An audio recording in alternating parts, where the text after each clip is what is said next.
ibni Abdillah wa ala alihi wa sahbihi wa man tabi'ah wa mawala. Para jamaah rahimakumullah yang dimuliakan Allah, senantiasa selalu dirahmati oleh Allah Subhanahu wa ta'ala. Alhamdulillah wa syukru ala ni'matillah.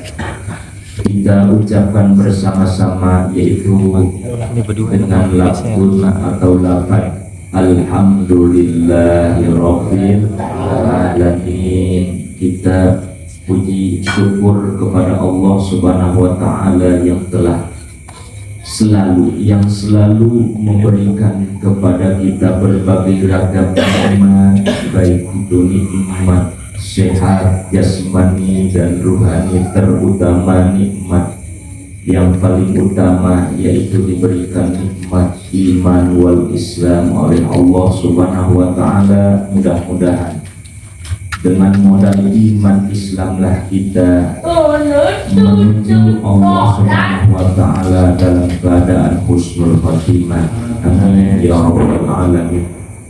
Salawat beserta salam yang terlimpah curahkan kepada junjungan baginda alam, yakni habibina wa syafi'ina wa maulana wa qurrati a'yunina Muhammad sallallahu alaihi wasallam, kepada keluarganya, para sahabatnya, para tabi'in, para atba' tabi'in, khususnya umumnya kita semua sebagai umatnya. Mudah-mudahan kelak nanti jaga di yaumil jaza kita mendapatkan syafaat atau pertolongan dari Kanjeng Nabi Muhammad sallallahu alaihi wasallam, karena dengan syafaat, dengan jaminan syafaat itulah ketika Rasulullah sallallahu alaihi wasallam sudah menstempel orang-orang atau dari golongan umat Kanjeng Nabi Muhammad yang akan disyafaati, maka itulah jaminan orang tidak akan celaka atau akan menuju kepada tempat bahagia, yaitu adalah tempat hakiki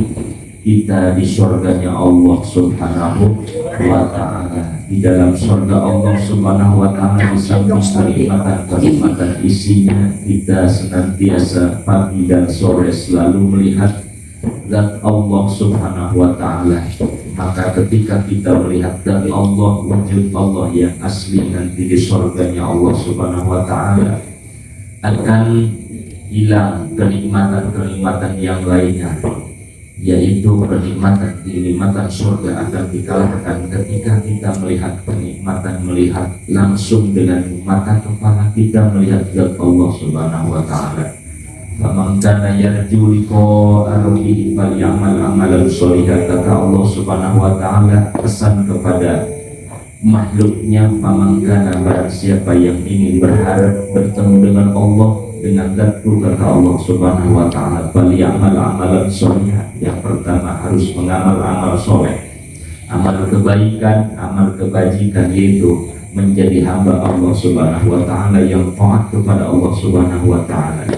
Wala yusyrik bi'ibadati rabbih ahada. Dan Allah berpesan yang kedua, orang tidak akan bertemu denganku, dengan Zatku, kata Allah Subhanahu wa ta'ala, ketika orang musyrik mayusyrik billah, musyrik itu menduakan Allah Subhanahu wa ta'ala, ibadah kepada Allah, ibadah kepada yang lain-lainnya juga.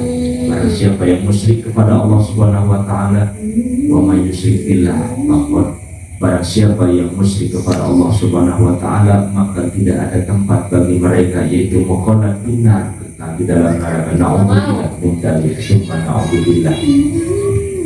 Para hadirin hadirat jamaah rahimakumullah, kumaha sadayana salehan damang.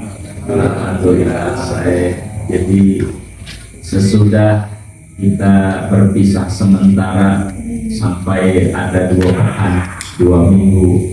Minggu pertama saya yaitu bersama guru ziarah keliling Pulau Jawa, Jawa Tengah. Alhamdulillahirabbil alamin.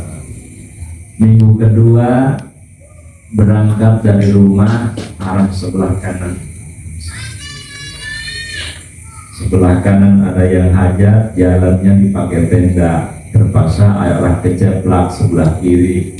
Pas sebelah kiri saya paling bagian depan tuh supirnya dia itu ada pohon tumbang, pohon apa namanya, kaung ya, kaung itu pohon aren. Tuh, jalan nggak bisa lewat sama sekali, mundur ke arah wajah. Masya Allah, telepon sama Muhammad Hampura, Mas Rahmat, saya bisa datang udah jam 9 ini di jalan, masih di jalan, baru hujan. Alhamdulillah, mungkin itu kudrat irodat Allah Subhanahu wa Ta'ala, belum dipertemukan kita seperti biasa rutinitas pada malam Senin.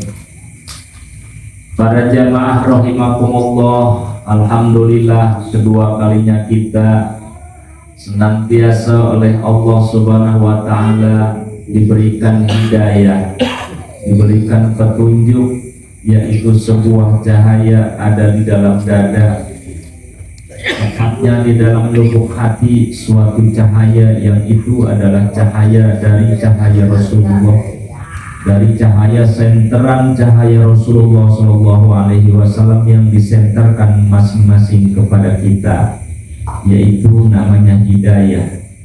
Hidayah ini membawa kepada kita semua, yaitu melangkahkan kaki kepada tempat-tempat kebaikan yang diridhoi oleh Allah Subhanahu wa Ta'ala. Salah satunya adalah thalbul ilmi yang hukumnya fardu ain, wajib kepada setiap muslim laki-laki dan muslim perempuan, yaitu tahapannya ada 3. Kun aliman. Di muka bumi ini kita dituntut oleh Allah Subhanahu wa Ta'ala sebagai seorang yang alim. Alim itu adalah orang yang mengerti ilmu-ilmu Allah untuk ibadah kepada Allah Subhanahu wa Ta'ala. Kalau tidak jadi alim, wala takun wa kun aliman au muta'alliman. Kalau kita tidak jadi kiai, jadi apa gitu namanya, muta'alliman. Ada nomor kedua pilihannya itu muta'allim, orang yang selalu belajar selalu ila yaumil liqa, yaitu sampai kepada masuknya kita ke liang lahat. Belajar itu sampai di situ, utlubul ilma minal mahdi ilal lahdi. Mencari ilmu hukumnya fardhu ain dari mulai buaya sampai ke liang lahat. Alhamdulillah kita masuk kepada poin yang kedua, yaitu muta'alim, orang yang mau belajar tentang ilmu-ilmu Allah. Ini tiada lain atas kudrat irodat Allah Subhanahu wa Ta'ala dan hidayah yang ini sangat luar biasa. Hidayah ini luar biasa di zaman akhir ini. Ketika kita mendapatkan hidayah inilah pilihan-pilihan Allah Subhanahu wa Ta'ala ini yang hadir ahli surga semua. Sebab di akhir zaman jarang sekali Allah Subhanahu wa Ta'ala memilih yang kayak begini. Sebab ngaji jamiah itu kumpulan pengajian mengupas ilmu-ilmu Allah ala kadar sepengetahuan. Ini jarang. Kadang-kadang kan kita juga ketemunya seminggu sekali. Kalau tiap hari juga nggak mungkin, karena masing-masing kesibukan mempunyai tanggung jawab. Nah, ini patut kita syukuri, patut kita hargai, patut kita berpikir bahwa iya, mungkin saya dipilih oleh Allah Subhanahu wa Ta'ala untuk dijadikan orang yang bahagia di dunia wal akhirah. Ngaji, belajar muta'alim, ini bisa nggak bisa, ini urusan Allah. Yang penting kita duduk bareng, yaitu di majelis taklim saatan 1 jam saja lamanya. Ini kalau diceritakan berbagai macam fadilah-fadilahnya 1 jam bersama mengkaji ilmu Allah Subhanahu wa Ta'ala. Kalau diperlihatkan hakikatnya 1 jam oleh Allah Subhanahu wa Ta'ala, seisi planet dunia ini akan penuh oleh pahala kita. Amin. Amin. Rabbal alamin. Kemarin saya sudah komitmen bahwa pada kesempatan kali ini, tepatnya pada bulan Sya'ban atau bulan Ruwah, yang kemarin bahasannya tentang masalah fikih dan tauhid, tetapi saya mengingat ini adalah bulan Sya'ban atau bulan Ruwah. Kalau kata orang Bubang Ruwah, kalau bahasa Arabnya Sya'ban gitu. berarti berdampingan bersama dengan bulan Ramadan, suci Ramadan.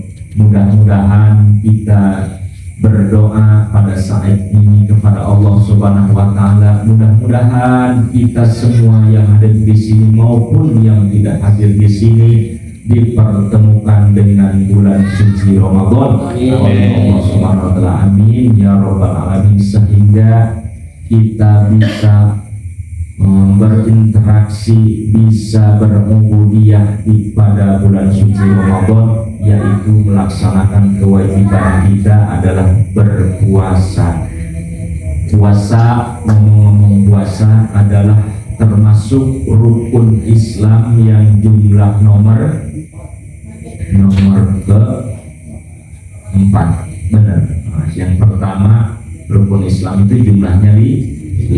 Yang pertama syahadat, lafadznya asyhadu an la ilaha illallah wa asyhadu anna muhammadar rasulullah, itu saja dulu cukup.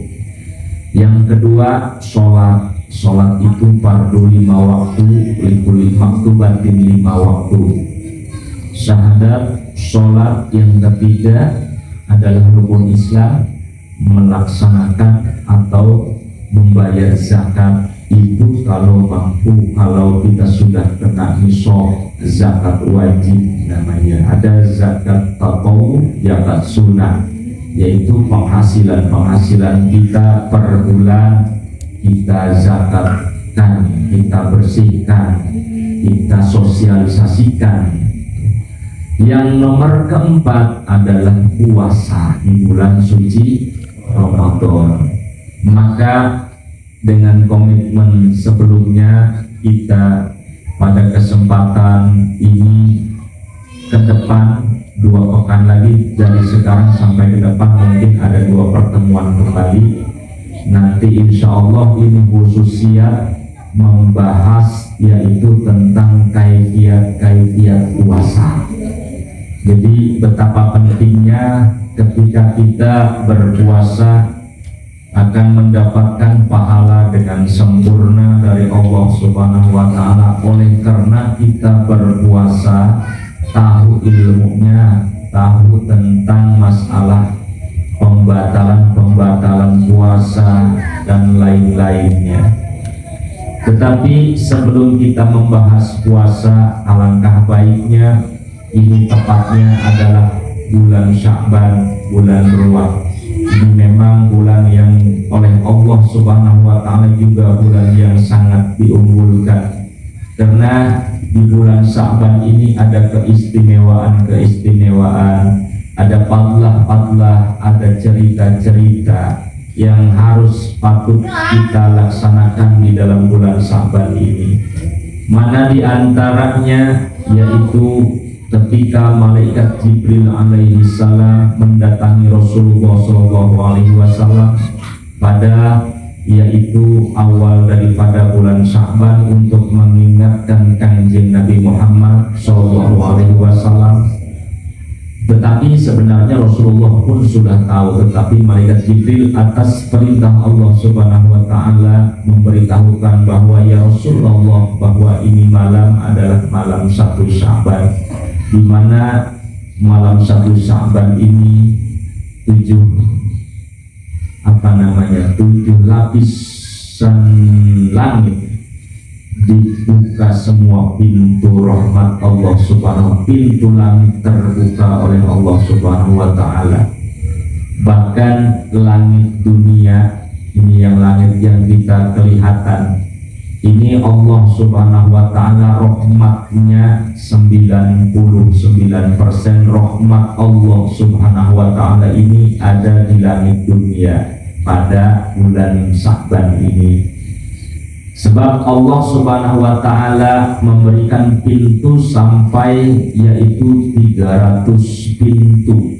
Pintu ini kayak gini kan, pintu terbuka, pintu langit terbuka sampai jumlahnya ada 300 pintu rahmat Allah Subhanahu wa taala. Masing-masing pintu itu dinamai, jadi ada namanya pintu rahmat, pintu taubat, pintu rizki, pintu panjang umur, kok macam-macam namanya.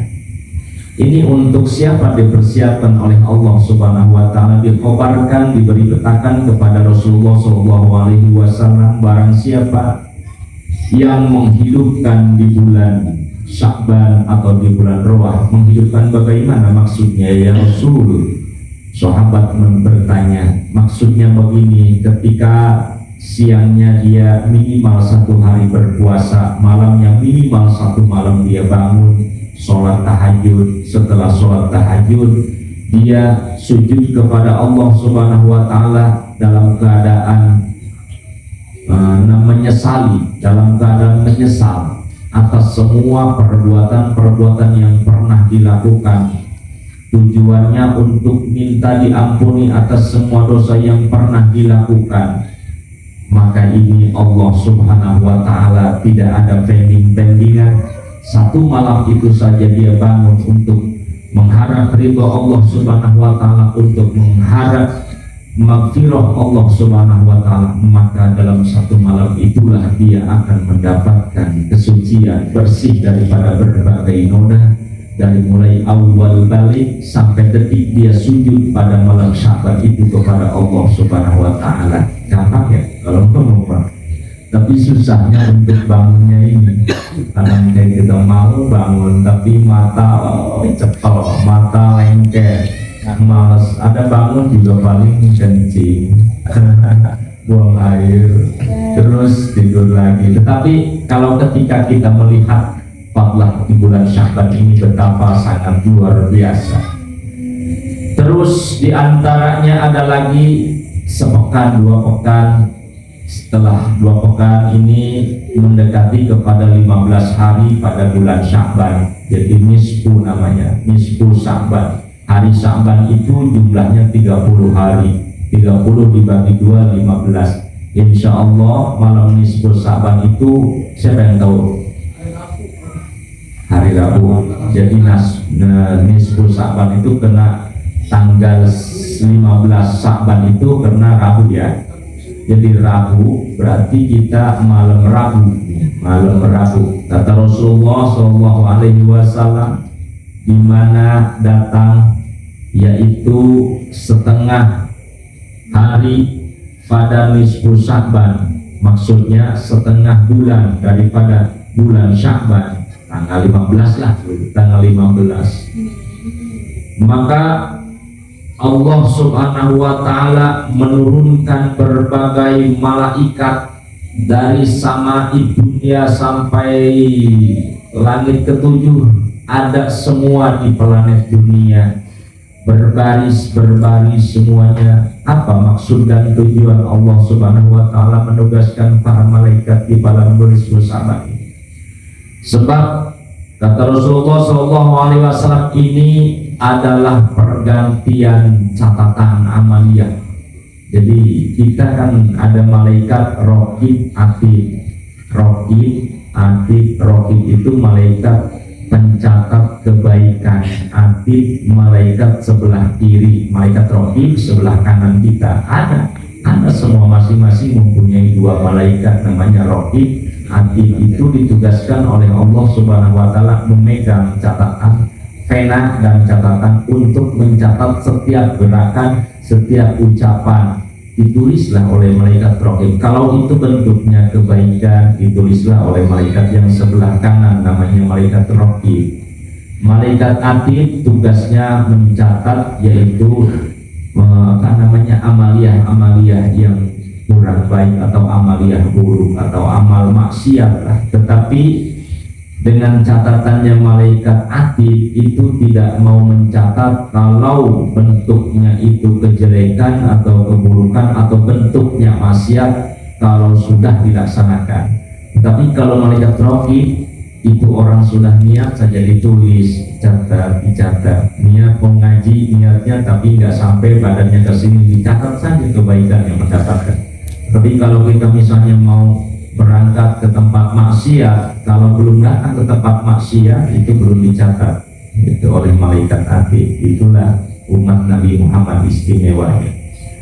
Maka di bulan nisfu Sya'ban ini alangkah baiknya, berbagai ulama mengatakan, bahkan Di antaranya para masyayikh, para guru-guru kita, bahkan di Banten kafrahnya galibnya yang pernah dicontohkan oleh Maulana Hasanuddin Sultan Banten, Syekh Nawawi, guru kita, guru besar kita, yaitu yang membawakan madhab Syafi'iyah ketika nisfu Sya'ban, maka di masing-masing rumah atau kadang-kadang di tempat majelis-majelis atau di berbagai macam tempat yang dinamakan, nah kebalikanlah, bagusnya di rumah sih sebenarnya. Jadi diadakan kebaikan-kebaikan, amaliyah-amaliyah soleh, diantaranya sudah biasa kafrah golibnya. Kalau di kampung kita ya minimal kita baca surat Yasin itu sampai 3 kali bacaan surat Yasin. Ada makna tersendiri ketika kita membaca surat Yasin 3 kali balikan. Yasin bukan begitu. Maksudnya Yasin wal Qur'anil Hakim sampai wa ilaihi turja'un. Beres, setelah beres jangan dulu kita, jadi pertama Yasin pertama jangan dulu langsung baca Yasin yang kedua. Yasin pertama kita berdoa kepada Allah Subhanahu wa taala. Berdoa ya bahasa nggak bisa, bahasa kita aja. Kalau Jawa bahasa Jawa, bahasa Sunda, bahasa Indonesia, maka doa itu dikabul oleh Allah Subhanahu wa taala. Allah mah sifatnya jadi tidak bodoh. Allah itu maha tahu segalanya. Bahasa kita aja kalau misalnya beres baca surat Yasin kita 1 kali baca doa. Doanya apa? Khususiat yang pertama yaitu kita minta ampunan, minta diampuni atas semua kesalahan, atas semua dosa kita oleh Allah Subhanahu wa taala. Maka ini sesuai dengan janji Allah Subhanahu wa taala di malam Sya'ban yang ke-15 ini, rahmat Allah sangat sempurna. Barang siapa, kata Rasulullah SAW, yang meminta ampunan kepada Allah Subhanahu wa taala, menyesali atas semua perbuatannya, tidak kembali lagi kepada perbuatan yang sama, maka ini yakin 100% dosanya diampuni oleh Allah Subhanahu wa taala. Yang kedua, baca lagi surat Yasin yang kedua. Setelah beres wa ilaihi turja'un, berdoa lagi. Doanya apa? Yaitu doa minta rizki yang banyak, yang halal, yang berkah. Sebab ketika subuh atau amaliyah yang baru itu sudah ada di situ catatannya, rizki, jodoh, hati, nah, sudah ada di situ. Cuma rizkinya halal thayyibah yang baguskah atau yang jelekkah? Maka kita disunahkan oleh Rasulullah meminta rizki yang halal, yang berkah untuk ibadah kepada Allah Subhanahu wa taala. Beres, macam-macam doa di situ banyak. Permintaan banyakin. Perbanyak permintaan, kata Rasulullah SAW, biar di mana malam itu atau malam-malam Sya'ban adalah malam-malam yang diterima doa. Semua doa diterima oleh Allah Subhanahu wa taala. Yasin yang ketiga, kita minta turunan atau dzurriyyah kepada Allah Subhanahu wa taala. Kalau yang belum dikasih turunan oleh Allah Subhanahu wa taala, belum dikasih momongan oleh Allah Subhanahu wa taala, mintalah saat itu kepada Allah Subhanahu wa taala dengan perasaan tadarruk, dengan perasaan yakin kepada Allah Subhanahu wa taala bahwa Allah Maha Kuasa dengan segalanya. Kita meminta dzurriyyah. Kalau yang sudah ada dzurriyyah, keluarga kita, istri kita, mudah-mudahan oleh Allah Subhanahu wa taala disoleh dan solehkan oleh Allah Subhanahu wa taala. Minta keluarga yang sakinah, minta keluarga bahagia, dan berbagai macam doa kita panjatkan pada nisfu Sya'ban itu. Sebab nanti jam 12 malam pergantian malaikat, ada yang turun, ada yang naik. Jadi malaikat yang pulang pergi lapor ke Lauhil Mahfuz. Iya, ada ganti sip. Lapor ke Lauhil Mahfuz. Lauhil Mahfuz itu nanti ngambil catatan putih lagi. Jadi diserahkan, ini catatan si Anu bin Anu Ya, mana yang baru? Yang lagi malaikat rohim masing-masing. Misalnya abang ini lapor semua, dilaporkan catatan si Anman kembali bawah. Jadi setiap datang diberi lagi yang catatan baru. Nanti diperiksa. Jadi kayak rapot lah ya. Kalau sekolah kita diperiksa nanti amaliyahnya. Ada yang merah, ada mungkin ada yang dapat 4, 5 dan lain sebagainya.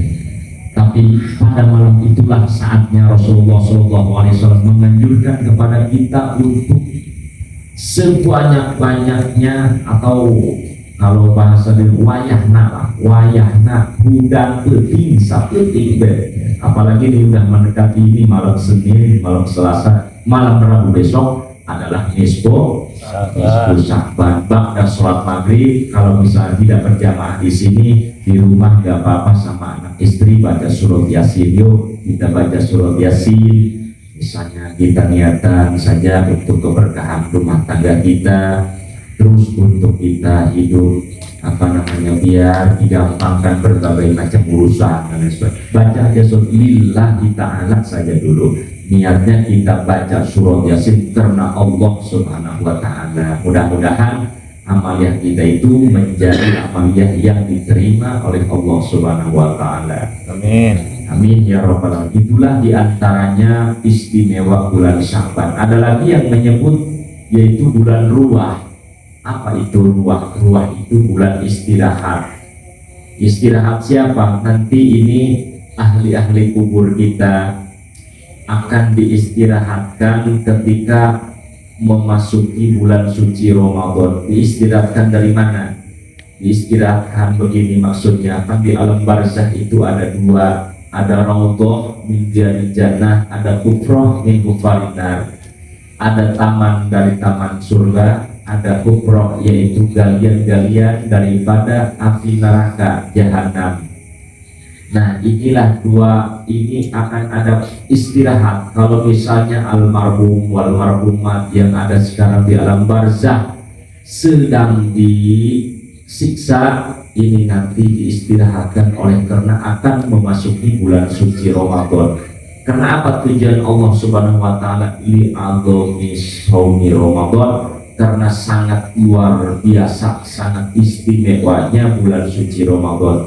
Bulan suci Ramadan adalah bulannya Allah Subhanahu wa ta'ala.